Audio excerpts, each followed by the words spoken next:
অনেকদিন পর জামরুলগুলো পেলাম বাজারে। বেশ দামটাও কম নিল। এই সময় কিছুদিনের জন্যই তো জামরুল আসে বাজারে। যাই, তাড়াতাড়ি নিয়ে বাড়ি যাই, বাচ্চাগুলো পেলে খুব খুশি হবে। কি জানি বাচ্চাগুলো কি ঘুমিয়ে পড়লো কিনা খেয়ে দে। যাই, তাড়াতাড়ি পা চালিয়ে বাড়ি যাই। ওই তো, তোতা পাখিরা তো মনে হচ্ছে বারান্দায় বসে আছে। বাবা মাথায় করে কি যেন নিয়ে আসছে। ও বাবা!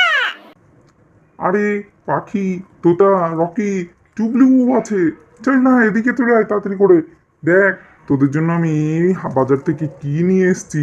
আরে বাবা, তুমি আমাদের জন্য বাজার থেকে জামরুল নিয়েছে। কত জামরুল, আমি তো দেখি এক্ষুনি লোভ লেগে যাচ্ছে। আরে পাখিমা, হ্যাঁ, আসলে একটা কাজে গেছিলাম, ফেরার পথ দেখলাম বাজারে জামরুল বিক্রি হচ্ছে। আর এই